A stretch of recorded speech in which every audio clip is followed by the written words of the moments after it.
నమస్తే, welcome to 99 TV. నేను ప్రియాంక. బులెటిన్లో డీటెయిల్స్ చూద్దాం. కాంగ్రెస్ సర్కార్పై కేటీఆర్ విమర్శల పర్వం కొనసాగుతూనే ఉంది.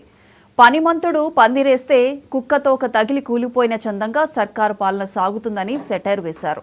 గురుకుల పాఠశాల ఆహార బిల్లులు, అద్దెలు చెల్లించకపోవడంతో వాటికి తాళాలు వేస్తే గాని 9 నెలలకు 3 నెలల బిల్లు చెల్లించారని విమర్శించారు.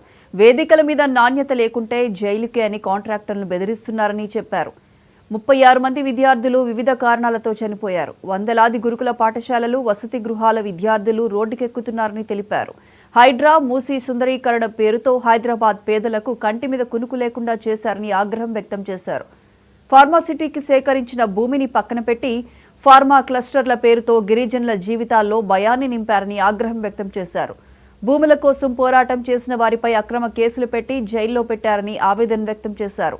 11 నెలల పాలనలో సంక్షేమం మాయమైందని విమర్శించారు. అభివృద్ధి దూరమైందని, కాంగ్రెస్ తెచ్చిన మార్పు చూసి తెలంగాణ నివ్వెరపోతుందన్నారు.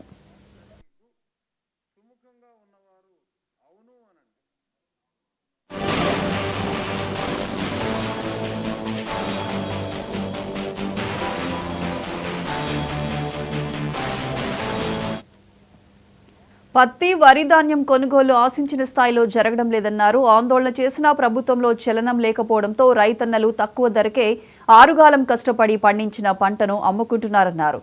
ఫార్మాసిటీకి సేకరించిన భూమిని పక్కన పెట్టి ఫార్మా క్లస్టర్ల పేరుతో గిరిజనులను భయపెడుతున్నారంటూ ట్వీట్ చేశారు.